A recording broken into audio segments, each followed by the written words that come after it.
नमस्कार मित्रों, आप सभी का आपके YouTube channel desire of education में स्वागत है। मैं दुर्गेश मौर्य आप सभी को पुनः आज कक्षा 12 की जो फिजिक्स पढ़ा रहा था चैप्टर नंबर 11, जिसमें विकिरणों की द्वितीय प्रकृति विकिरणों की द्वितीय प्रकृति मतलब कि रेडिएशन एंड मैटर जो हमारा चल रहा था, ये चैप्टर के बारे में बात करेंगे। इसमें हम लोगों ने प्रकाश वैद्युत प्रभाव मतलब फोटो इलेक्ट्रिक इफेक्ट क्या है अच्छे से पढ़ चुके हैं, और कार्यफलन वर्क फंक्शन, और जो हमारी चीज है दहली आवृत्ति और दहली तरंग दैर्ध्य, threshold frequency and threshold wavelength. इन चीजों के बारे में मैं बहुत अच्छे से पूरे मन से एक एक कॉन्सेप्ट क्लियर किया हूँ। अगर आपने वो वीडियो नहीं देखा है तो सबसे पहले उसे देख लीजिए, क्योंकि इस चैप्टर की जान है वो, और जब आप उसे अच्छे से समझ जाएंगे तो ये भी समझ में आएगा। तो आज की जो हेडिंग है प्लांक का क्वांटम सिद्धांत। हम प्लांक के क्वांटम सिद्धांत के बारे में जानेंगे। ज़्यादा चीज़ें तो नहीं है इसके बारे में, लेकिन जितनी भी चीज़ें हैं उतनी मैं आपको अच्छे से क्लियर करूँगा। इस हेडिंग की दूसरी जो इस हेडिंग के बारे में पढ़ा जाता है, दूसरा जो इसका नाम है वो है फोटान अवधारणा। हम फोटान के बारे में जानेंगे कि फोटान क्या है, फोटान किसे कहा जाता है। तो जैसे कि हम मान लीजिए समझने का प्रयास करते हैं, कोई हमें ये पिंड दिया हुआ है, जो ये कोई पिंड है या फिर कोई स्रोत है, ऊर्जा का कोई स्रोत है। तो किसी पिंड से, कोई पिंड है, इससे जो विकिरण होगा, विकिरण विकिरण को मैं बताएं, विकिरण मतलब रेडिएशन इसे इंग्लिश में कहा जाता है, और विकिरण को ही हम प्रकाश मानकर चलेंगे। तो ये जो हमारा विकिरण है मतलब क्या है, रेडिएशन है। तो किसी पिंड से विकिरण का उत्सर्जन, उत्सर्जन को इंग्लिश में इमिशन कहा जाता है। उत्सर्जन अथवा उत्सर्जन व अवशोषण, किसी पिंड से विकिरण का उत्सर्जन अथवा अवशोषण सतत ना होकर, सतत मतलब कंटिन्यूअस ना होकर ऊर्जा के विविक्त बंडल या फिर कहा जाए कि पैकेटों के रूप में, विविक्त बंडल या फिर कहा जाए पैकेट। तो इस सिद्धांत के अनुसार जो है प्लांक ने जो बताया कि किसी भी पिंड से, किसी भी स्रोत से विकिरण का उत्सर्जन अथवा अवशोषण सतत ना होकर, मतलब कि कोई पिंड है, इससे विकिरण मतलब प्रकाश निकल रहा है, वो लगातार ना निकलकर, जैसे कि कोई विकिरण है, इससे प्रकाश लगातार ना निकलकर ऊर्जा के विविक्त बंडल मतलब कि पैकेटों के रूप में, इस प्रकार से पैकेटों के रूप में चलेगा, बंडलों के रूप में चलेगा। तो इसे ही, जिसे फोटान कहा जाता है। और जो ये बंडल होंगे इसे ही फोटान कहा जाएगा। बात पकड़ में आई कि मैं बताना क्या चाह रहा हूं। जैसे कि हमारा कोई पिंड है, कोई सोर्स है, कोई स्रोत है, तो इस स्रोत से, इस पिंड से विकिरण मतलब प्रकाश का उत्सर्जन अथवा अवशोषण मतलब प्रकाश निकलेगा या फिर प्रकाश इसमें जाएगा। अवशोषण मतलब एब्जॉर्ब होना, इसमें जाना, और उत्सर्जन मतलब निकलना, emission.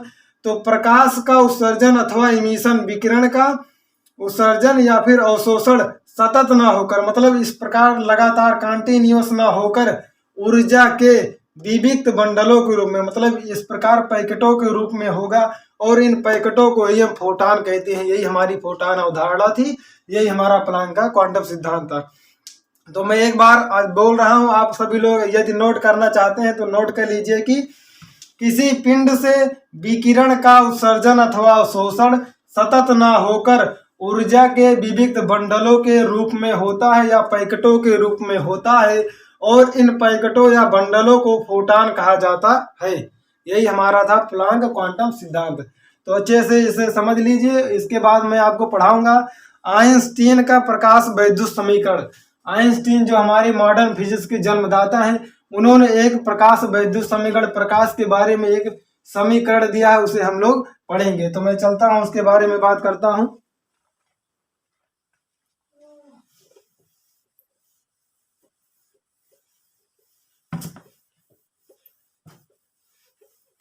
Now the next heading, Einstein का प्रकाश वैद्युत समीकरण।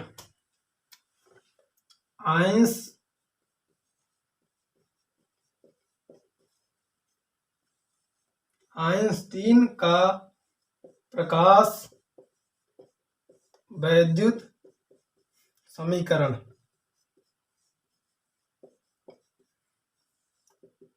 जो हमारे आइंस्टीन भाई साहब जी थे, इन्होंने कुछ विशेष रूप से नहीं बताया। एक चीज इन्होंने बताया कि जो मैंने अभी आपको प्लांक का क्वांटम सिद्धांत पढ़ाया, फोटॉन अवधारणा पढ़ाया, इसी के आधार पर इन्होंने अपना प्रकाश वैद्युत समीकरण दिया।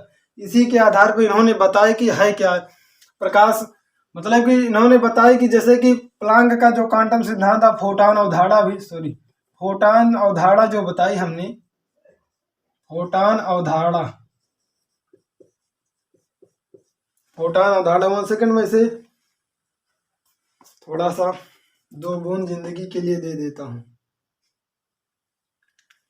तो हमारा आइंस्टीन का प्रकाश वैद्युत समीकरण, इसमें आइंस्टीन ने बताया, प्लांक ने जो बताया था अभी मैंने आप सभी लोगों को बताया कैसे क्या चीजें हैं, कि फोटॉन अवधारणा में जो होता है वही चीजें इन्होंने रिपीट की। आइंस्टीन ने वही चीज रिपीट की कि अगर कोई स्रोत है, कोई पिंड है, तो हम इनके बारे में लिखेंगे क्या, कैसे लिखना है वो मैं साथ साथ बता रहा हूँ और समझा भी रहा हूँ। इन्होंने वही चीज रिपीट की कि इसके प्लांक के क्वांटम सिद्धांत के अनुसार किसी भी पिंड से, किसी भी सोर्स से ऊर्जा का, मतलब किसी भी स्रोत से विकिरण का उत्सर्जन अथवा अवशोषण सतत ना होकर ऊर्जा के विविक्त बंडलों के रूप में होता है। यही चीज पहली बात तो इन्होंने सेम टू सेम ऐसे ही बताई कि अगर कोई सोर्स है, कोई पिंड है, उससे विकिरण का उत्सर्जन अथवा अवशोषण सतत ना होकर, कंटिन्यूअस ना होकर ऊर्जा के विविक्त बंडलों में, पैकेटों के रूप में होता है, जिन्हें फोटॉन कहा जाता है। और यही चीज इन्होंने बताई। और कहा इन्होंने एक अच्छी बात बताई, जो फोटॉन होता है, फोटॉन की जो ऊर्जा ई होती है वो आवृत्ति न्यू के समानुपाती होती है, आवृत्ति न्यू के समानुपाती होती है। ये हमारा न्यू का चिन्ह है, न्यू मतलब हमारी आवृत्ति होती है। इन्होंने बताया जो फोटॉन होगा इसकी ऊर्जा आवृत्ति न्यू के क्या होगी, समानुपाती होगी। और यहाँ से जो ई बराबर होगा, समानुपाती का चिन्ह हटता है तो एक नियतांक आता है, और यहाँ पे एक नियतांक एच है, जिसे हम प्लैंक कांस्टेंट कहते हैं, प्लैंक नियतांक कहते हैं।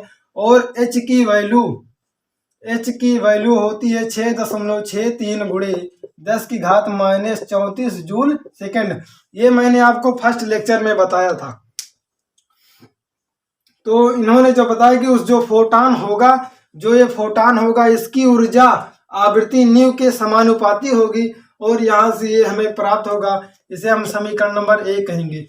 पहली बात यही थी। दूसरी बात इन्होंने बताई कि जो हमारा फोटॉन, जो हमारी ये ऊर्जा होगी, जो ये ऊर्जा होगी, ये 2 कार्य को संपन्न करेगी।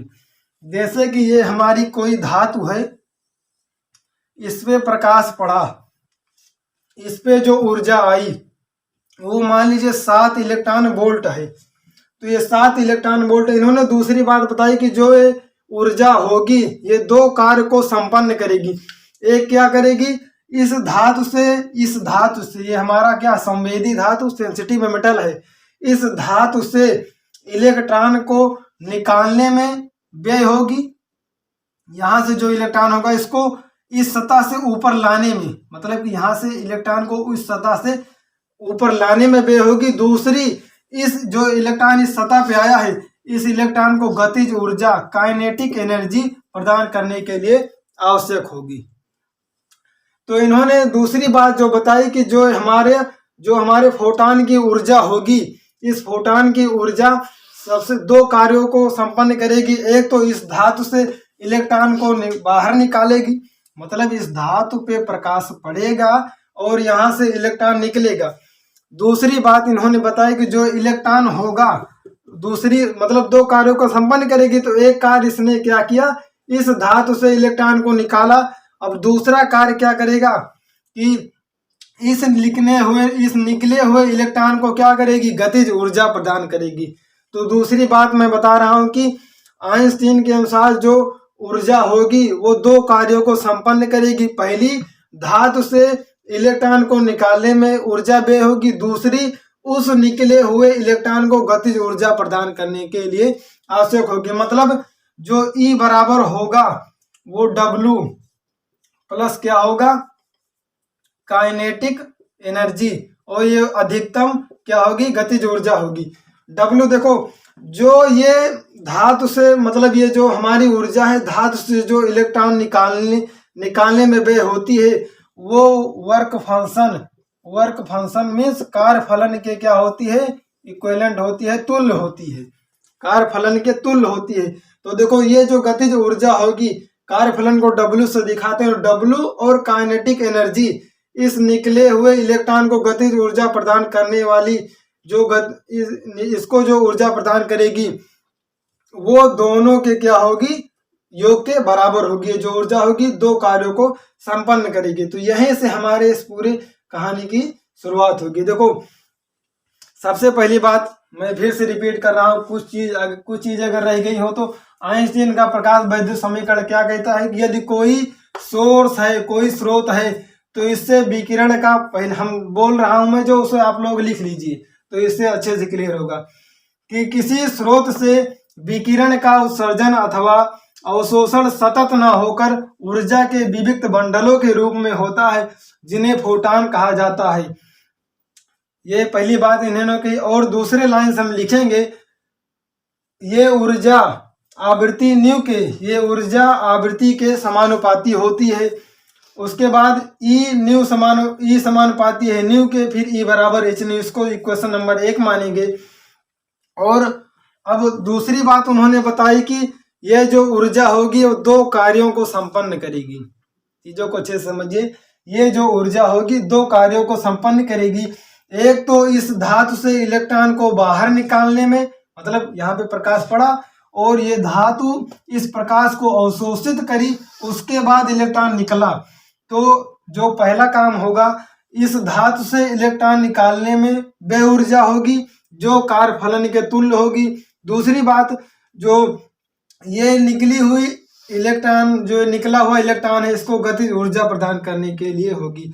तो आइंस्टीन के अनुसार ये जो ऊर्जा होगी इन दोनों के योग के तुल्य होगी। ये ऊर्जा पहली बात तो धातु से इलेक्ट्रॉन को निकालने में व्यय होगी।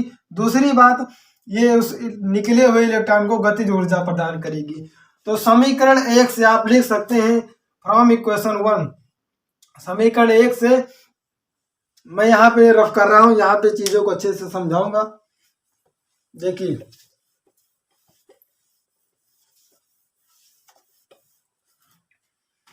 यहाँ से E बराबर W प्लस काइनेटिक एनर्जी, तो मैं इसे यहाँ पे लिख ले रहा हूँ E बराबर W plus kinetic energy maximum, गतिज ऊर्जा जो होगी अधिकतम गतिज ऊर्जा इस इलेक्ट्रॉन को प्रदान करेगी। जैसे देखो फ्रॉम इक्वेशन 1 से E की वैल्यू h न्यू है तो यहाँ पे लिखेंगे h न्यू बराबर वर्क फंक्शन कार्य फलन W बराबर होता है, मैं बताया हूं h न्यू नॉट के होता है। वर्क फंक्शन W बराबर h न्यू नॉट होता है, पहले लेक्चर में बताया हूं। तो W क्या होगा h न्यू नॉट होगा। न्यू नॉट क्या है देहली आवृत्ति है, थ्रेशोल्ड फ्रीक्वेंसी है, प्लस काइनेटिक एनर्जी गतिज ऊर्जा क्या होती है किसी भी कण की गतिज ऊर्जा एनी पार्टिकल की क्या काइनेटिक एनर्जी होती है हाफ mv स्क्वायर। ये भी क्या होगी मैक्सिमम होगी क्योंकि गतिज ऊर्जा मैक्सिमम है। तो यहाँ से देखो अगर हम देखें h न्यू, अगर हम इसको इस ओर लाएं तो माइनस हो जाएगा, h न्यू नॉट बराबर होगा क्या हाफ mv स्क्वायर मैक्सिमम। तो देखो यहाँ से h हम कॉमन ले सकते हैं, h अगर हम कॉमन लेंगे तो न्यू माइनस न्यू नॉट बराबर हो जाएगा हाफ mv स्क्वायर मैक्सिमम। ये हमारी इक्वेशंस हो गई। तो यही हमारी फाइनल इक्वेशन होगी, यही हमारी क्या है फाइनल इक्वेशन होगी। यही है आइंस्टीन का प्रकाश वैद्युत समीकरण h new minus new not बराबर हाफ mv स्क्वायर मैक्सिमम। यही है आइंस्टीन का प्रकाश वैद्युत समीकरण। तो आप सभी लोग समझ गए होंगे कि मैं आखिरकार बताना क्या चाहता था। देखिए मैंने कुछ इसमें रटवाया नहीं है, सिर्फ चीज़ों को अच्छे से समझिए और लिखते रहिए। जो चीज़ मैं बोल रहा हूँ वीडियो को पॉज कीजिए और लिख लीजिए। उसके बाद जो मैं करवा रहा हूँ उसको देखिए, 0.1% भी आपको प्रॉब्लम नहीं होगी समझने में। तो H new minus new not बराबर हाफ एम बी स्क्वायर, यही होगी इसकी आइंस्टीन का प्रकाश वैद्युत समीकरण होगा। तो सबसे पहले मैंने फोटॉन अवधारणा पढ़ाई, प्लांक क्वांटम सिद्धांत, कारण क्या था हमें इसको समझना था। अगर आप उसे समझे तो इसे भी समझे। तो यही आज की जो हमारी प्रोवाइड करने वाली चीजें जो भी रिलेटेड थी, 2 चीजें मैंने आपको प्रोवाइड की।